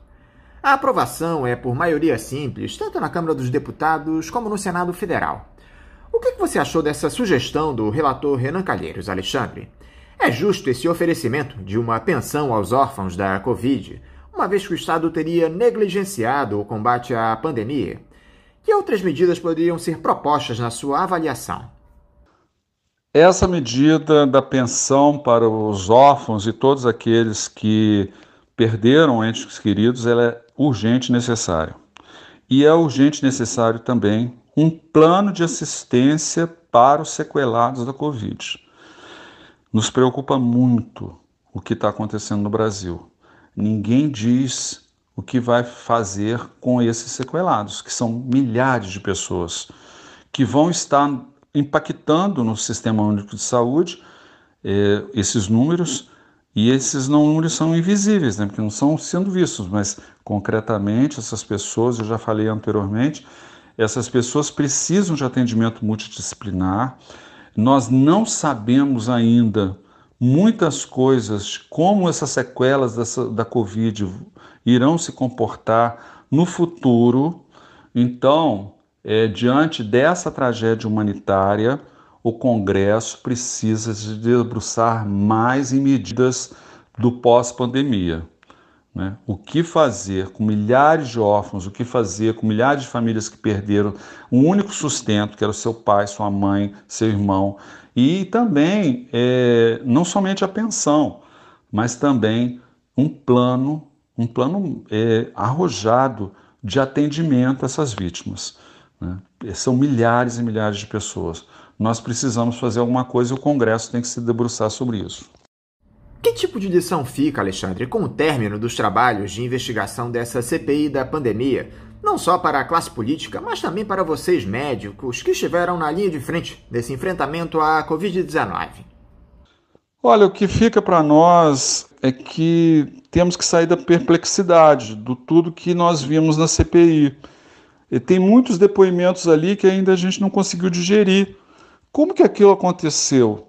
Eu imagino nós, né, médicos, né, que estivéssemos na Alemanha nazista, acabou a guerra, e ter visto que aconteceu aquelas atrocidades. E agora, nós médicos brasileiros estamos diante de atrocidades que aconteceram no nosso país e que envolveram médicos, né?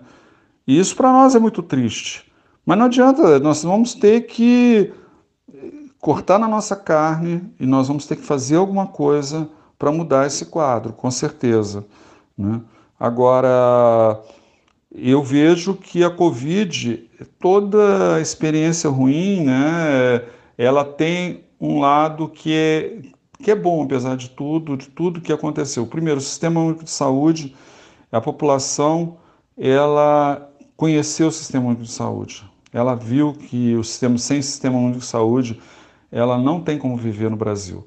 Então, eu entendo que nós devemos lutar mais pelo sistema único de saúde, que ele seja para todos os brasileiros de fato, que ele seja universal, que ele tenha condições de existir e que seus profissionais eles sejam não somente bem remunerados, mas sejam reconhecidos, né? E que a ciência seja o baluarte da área de saúde no Brasil, né?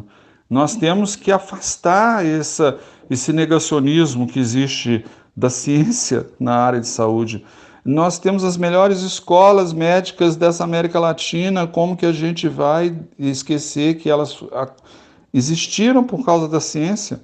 Nós temos os melhores quadros de residência no país, médicos excelentes nesse país, todos eles formados pela ciência. E agora nós vamos ser formados pelo WhatsApp e por fake news. É muito triste o que está acontecendo com o Brasil. Nós não podemos, nós temos que virar essa página.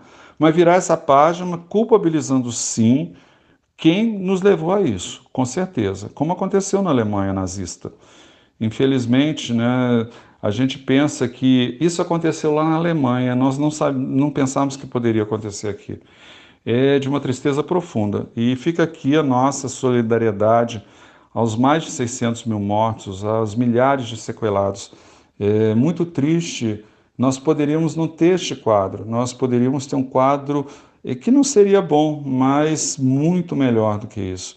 Pensar que mais de 400 mil pessoas poderiam estar entre nós, isso não dá para dormir direito, não dá para fazer carnaval e réveillon virando a página, né?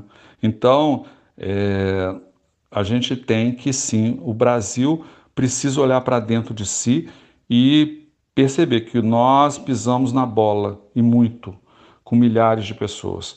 Todos nós temos responsabilidade como sociedade, né? Porque não é só o governante que foi eleito. Nós também temos parte em relação a isso. Nós precisamos agir para mudar isso. Todos nós precisamos agir. E fazer o que nós fizemos, né? Apesar de diariamente o líder da nação ficar brigando contra o isolamento social, nós fizemos isolamento social e evitamos que chegasse a 1,5 milhão de mortos, né?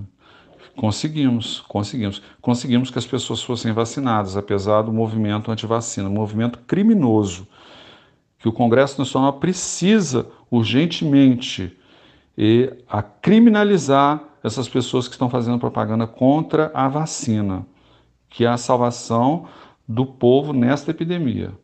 Isso precisa ser sim criminalizado. Quem pode fazer essa lei são os congressistas. Passaporte sanitário, sim. Necessidade de criminalizar quem está fazendo movimento antivacina no Brasil, tornar isso crime. Nós não podemos deixar isso acontecer. Nós já perdemos gente pelo sarampo. A poliomielite pode voltar. Tudo isso por causa de um movimento absurdo como esse. Nós temos que criminalizar essas pessoas, colocar essas pessoas na cadeia, sim. Não existe liberdade para matar, não existe liberdade para deixar alguém doente. Alexandre Romano, mais uma vez, muito obrigado por você conversar aqui conosco no programa. Eu quero te desejar um bom final de semana e também deixar o meu abraço. Muito obrigado pelo convite do Faixa Livre, estamos sempre à disposição. Conversamos aqui com o médico sanitarista e diretor da Federação Nacional dos Médicos, Alexandre Romano. Vamos agora a um novo intervalo, voltaremos já já. Bandeirantes 860, nova frequência para velhos amigos.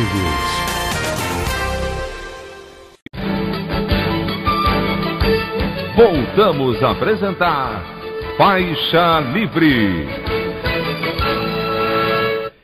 Já voltamos, ouvintes, e agora eu converso com a jornalista do Comitê em Defesa dos Territórios frente à Mineração, Kátia Wiesentheimer. Kátia Wiesentheimer, bom dia.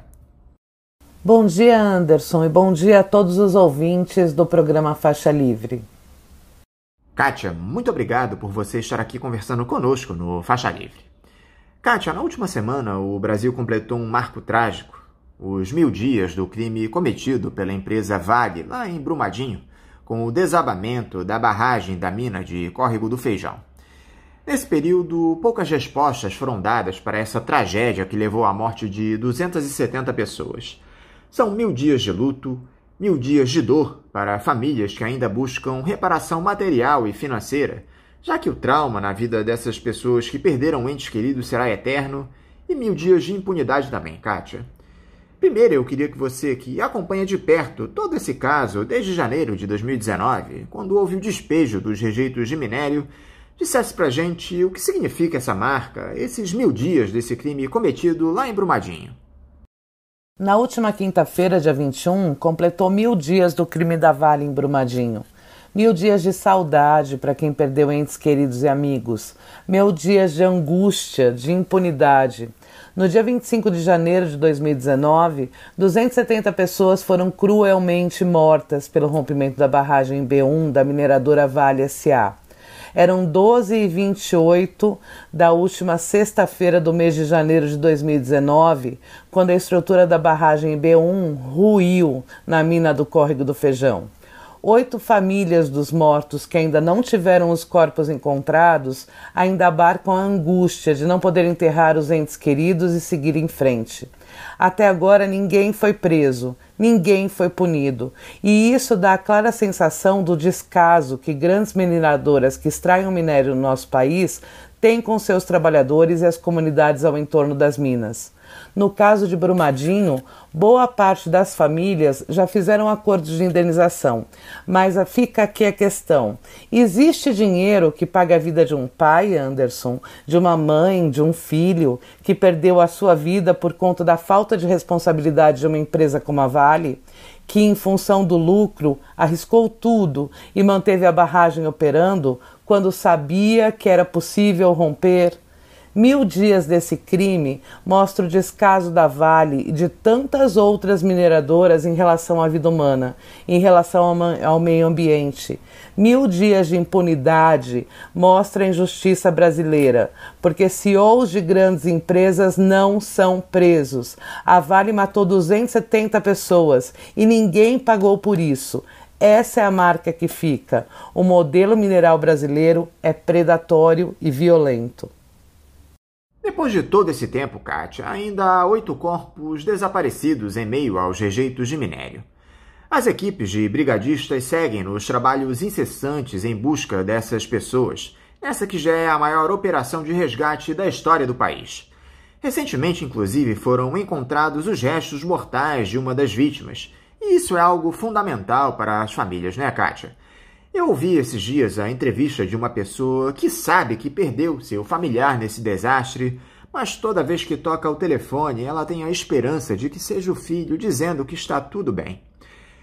Como é que anda a apreensão dessas famílias depois de tanto tempo, Kátia? E também os trabalhos dos bombeiros aí de Minas Gerais atrás dos 8 corpos ainda desaparecidos? Anderson, nos últimos 2 anos e 8 meses, mais intensamente nos primeiros meses, acompanhamos o resgate de cada corpo e fomos entendendo através de conversas com familiares, psicólogos, religiosos, a importância que tem você poder enterrar seus mortos. É o mínimo de dignidade para aqueles que tiveram pais, mães, irmãos, filhos assassinados pela Vale. Porque não há um lugar para que você possa rezar pelos seus que se foram, não existe um túmulo que você pode ir lá e rezar. E para muitas famílias, como o corpo não foi encontrado, fica lá no fundo uma remota sensação que essa pessoa ainda pode estar viva. É uma angústia sem fim. Essas famílias vivem em estado de alerta, em depressão. E é um luto que nunca termina, porque afinal de contas você não conseguiu cumprir os rituais, você não conseguiu enterrar seu filho, você não conseguiu enterrar seu pai. Então esse ciclo não se fecha. O trabalho do Corpo de Bombeiros foi e é exemplar. Nesses mais de 2 anos e 8 meses, os militares conseguiram vistoriar superficialmente toda a área do desastre, que soma cerca de 290 hectares, o que equivale a aproximadamente 290 campos de futebol.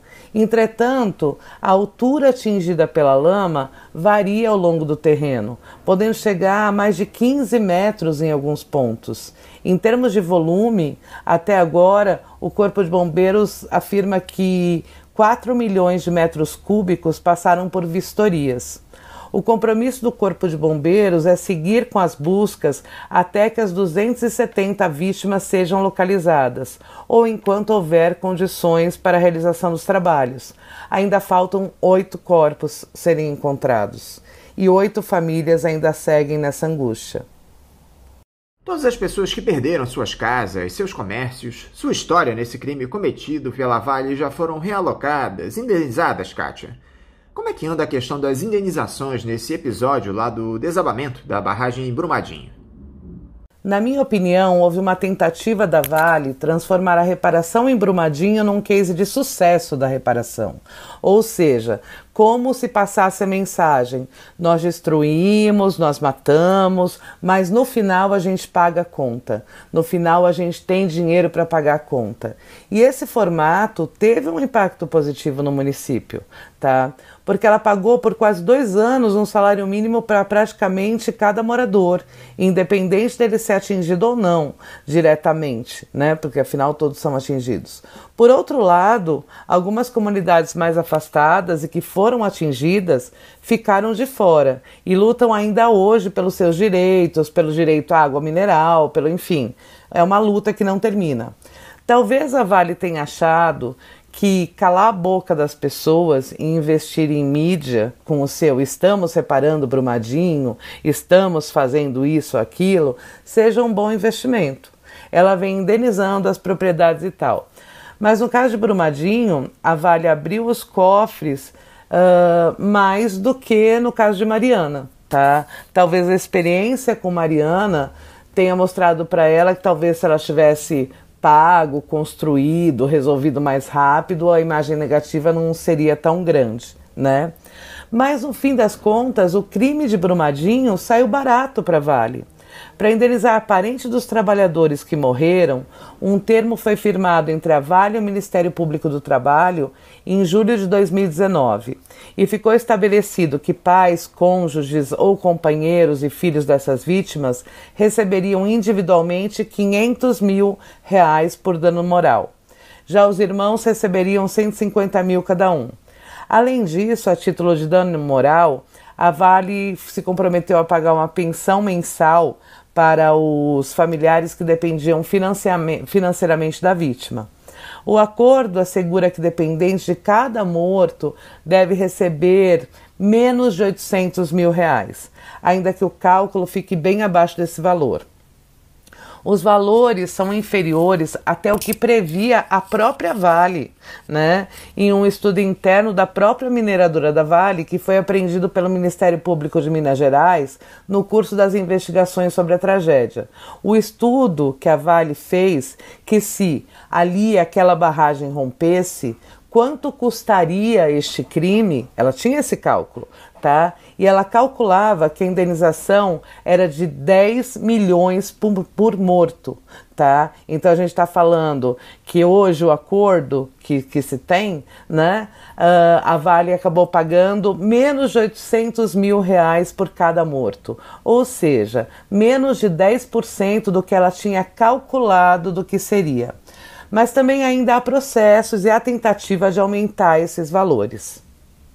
No que diz respeito à recuperação ambiental daquela região, Kátia, que medidas têm sido tomadas? Não foi só o córrego atingido pelo despejo de rejeitos, a fauna e a flora foram muito afetadas por esse crime. Anderson, no caso de rompimento de barragens, eu sempre penso da seguinte forma, né? Quando uma barragem rompe, milhões de metros cúbicos de lama tóxica são despejados na cidade, na natureza, enfim, né? A barragem rompe e aquela lama vai andando, vai para o rio, vai para onde o que tiver no caminho dela, né? E aí quando a gente fala de reparação, na minha opinião, a lama continua lá, né? A lama continua lá. Se a lama continua lá, você não resolveu, não recuperou ambientalmente, né? A gente tem um rompimento de Mariana, que já faz vai fazer 6 anos, né? E até hoje a lama continua lá. Então houve a recuperação ambiental? Óbvio que não, né? Então você vê muitas coisas no papel. Estamos despoluindo a calha do córrego do Feijão. Estamos despoluindo tal coisa. Estamos fazendo uma ação do não sei o quê. Estamos plantando leguminosas na lama, tá? Isso tem sido mostrado pela Vale, investindo milhões em comerciais de TV, né, para dizer, olha, nós estamos recuperando tal coisa, estamos recuperando outra coisa, e na verdade a lama continua lá. Não se resolveu em Mariana e não se resolveu em Brumadinho. Agora, com o acordão de Minas Gerais, está no papel a recuperação, por exemplo, do Paraupeba, está no papel várias ações de iniciativas para recuperação ambiental, mas quando isso vai ser recuperado? E se de fato a gente vai conseguir ter uma recuperação efetiva, isso só Deus sabe. Recentemente, Kátia, foi lançado um processo de consulta popular pelo governo de Minas Gerais para a reparação socioeconômica em Brumadinho e nos outros 25 municípios atingidos pelo rompimento da barragem da Vale. Na consulta, que estará aberta à participação entre 5 e 12 de novembro, os moradores desses municípios irão priorizar temas e subtemas relacionados às propostas de projetos apresentadas pelas comunidades atingidas, pelas prefeituras e ainda já inclusas no termo judicial de reparação. Ao todo foram recebidas 3.114 propostas. Kátia, o que é que você acha dessa consulta popular? Ela se dá de maneira correta? Quais seriam as prioridades para a reparação nessas localidades atingidas pelos rejeitos de minério na sua avaliação? Anderson, acho que vale a pena a gente retroceder um pouco e lembrar de onde vem esse recurso. Esse recurso vem do acordão da Vale com o governo de Minas Gerais. O montante do acordo foi de 37,7 bilhões pagos pela mineradora para a reparação de danos provocados pela tragédia de Brumadinho. A priori, a gente esperaria que os recursos fossem empregados em prol dos atingidos pela tragédia, concorda? Os moradores dos 25 municípios ali diretamente afetados pelo rompimento da barragem. Mas o governo de Minas destinou recursos para obras de infraestrutura, como o Rodoanel, que vão modificar por completo não só a região metropolitana, mas todo o estado de Minas Gerais, melhorias na saúde, na segurança pública, na educação, entre outros. Dos 37,7 bilhões destinados nesse acordão, os moradores de regiões atingidas pelo rompimento da barragem da Vale, Brumadinho e mais 25 municípios, vão opinar sobre a aplicação da verba de 3,4 bilhões. Ou seja, para os municípios atingidos pela tragédia, irá menos de 10% do recurso. Fica a pergunta, é justo isso? Na minha opinião, a consulta pública é muito mais um protocolo para dar um ar de transparência, porque no fundo os moradores dos municípios atingidos tinham que poder ser ouvidos não só para a aplicação desses 3,4 bilhões destinados aos seus municípios, mas sim sobre os 37,7 bilhões pagos ao governo de Minas Gerais. Nós tomamos conhecimento na semana passada, Kátia, que o Superior Tribunal de Justiça decidiu anular a ação penal apresentada pelo Ministério Público de Minas Gerais em janeiro de 2020 a respeito desse grave crime ambiental e humano. O procedimento contra 18 réus, sendo 16 pessoas físicas e as empresas Vale e Tuvsud, tramitava em Brumadinho. Agora o caso deverá ser reiniciado na Justiça Federal. Por que a Justiça decidiu tomar essa decisão, Kátia, de levar as investigações de volta à estaca zero e mudar o foro? É uma longa história, né, Anderson? Em janeiro de 2020, o Ministério Público de Minas Gerais apresentou à Justiça Mineira denúncia pelas 270 mortes. Além da Vale e da Tuvsud, empresa alemã responsável pelo laudo, que atestou a segurança da barragem, 16 pessoas foram denunciadas, incluindo o ex-diretor-presidente da mineradora, Fábio Schwartzman. Mas no dia 19 de outubro, o último, a 6ª turma do Superior Tribunal de Justiça decidiu anular o recebimento da denúncia, por entender que o caso deve ser analisado pela Justiça Federal. Com isso, todo o processo se extingue e os denunciados deixam de ser réu, tá? Logo após o anúncio da decisão, o Ministério Público de Minas Gerais afirmou que vai recorrer. Por que a Justiça decidiu tomar essa decisão? Você me pergunta isso? Acho que envolve muitas coisas, inclusive a Vale aceitar fazer o acordão que falamos antes, pagando ao governo de Minas Gerais mais de 37 bilhões. Vivemos ainda num país que, se há dinheiro, não há punição. Nisso tudo, eu lamento que Fábio Schwartzman e toda a diretoria da Vale e da Tudisud, que sabiam dos riscos do rompimento e deixaram aquelas pessoas ali, não estejam presas pagando pelo homicídio culposo de 270 pessoas. O que as famílias das vítimas, as entidades que participam desse processo, acharam dessa decisão da Justiça, Kátia? O que elas pretendem fazer para tentar mudar essa medida absurda tomada pelo Superior Tribunal de Justiça? As pessoas ficaram revoltadas, Anderson. Imagina você saber que seu filho foi morto por uma incompetência de uma mineradora como a Vale, pela irresponsabilidade dela de colocar a vida de todas aquelas pessoas em risco, tá? Os assassinos têm nome, sobrenome, processo e tudo mais, e de repente é dado um termo que assim, não vamos puni-los, tá? Então os familiares de vítimas e atingidos pela tragédia de Brumadinho, na região metropolitana de Belo Horizonte, realizaram no dia 21 uma caminhada, relembrando os 270 mortes e os 1000 dias de rompimento da barragem.